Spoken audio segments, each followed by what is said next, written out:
The game needs some more maps, so let's make some.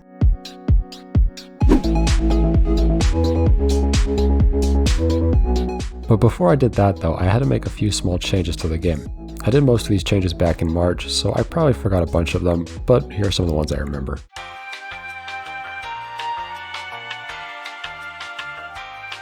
After this, I began working on the maps themselves. I wanted to fix some things with the San Juan map. This involved adding more vegetation, making newer and more detailed village buildings, making this little encampment on the side of the map, adding some trench cover for the Americans to use when attempting to charge up Kettle Hill, adding some hillside rocks for even more cover and geographic variety, upgrading the barbed wire and sandbag models with models I found online, and overall just making the map more detailed. I did a lot of this during some of the live streams around that time. However, it should be noted that I am quite stupid sometimes. When I began working on the other maps, I duplicated the San Juan level so that I could have something to build off of, like a template. I thought this would make a new, separate copy of all the map objects, and it technically did. However, Unity's terrain system does not get duplicated automatically, and you have to manually create a new one for each scene. Well, over the course of 30 seconds, I had deleted most of the map data to start off with a clean slate for the other maps, only to realize that I had also deleted most of the map data for the San Juan map.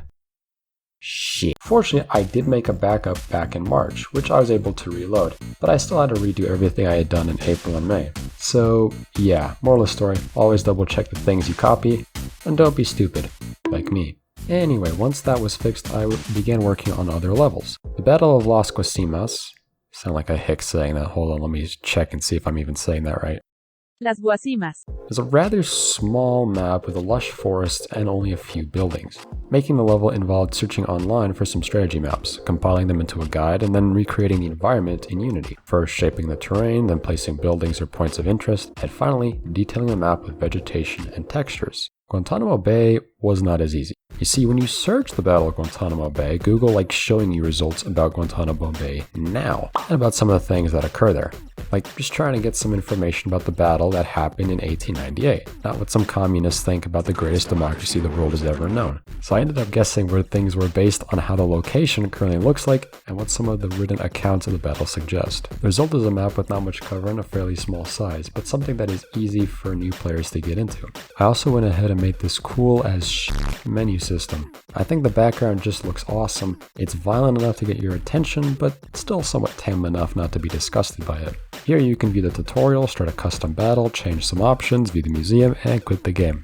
Wait, hold up, museum? Yeah, so one last thing I did during this sprint. I made this interactive museum that you can walk around. Just walk up to any museum item, click on it, and it will give you some historical information about the object. There are 4 exhibits: weapons, history, people, and development. The first 3 pertain specifically to the Spanish-American War, and the latter offers additional information about the development of the game. I'm really proud of the weapons exhibit, because there are so many details you can read up on, like the caliber of the firearms, how they were made, and what they were used for during the war. As you might have guessed, these exhibits are not finished and will be continuously added upon during the course of early access release. Speaking of which, this marks the end of the second to last development sprint before the initial early access release. In the next video, I'm going to be polishing the game up a bit and finally releasing the game for everyone to play. I'm going to need as much constructive feedback as I can get, so I highly recommend checking out the new Unsung Heroes 1898 community Discord server. And hey, since you're already here, why not subscribe to the channel and check out Venomic games on all our social media platforms. And until the next video, thanks for watching.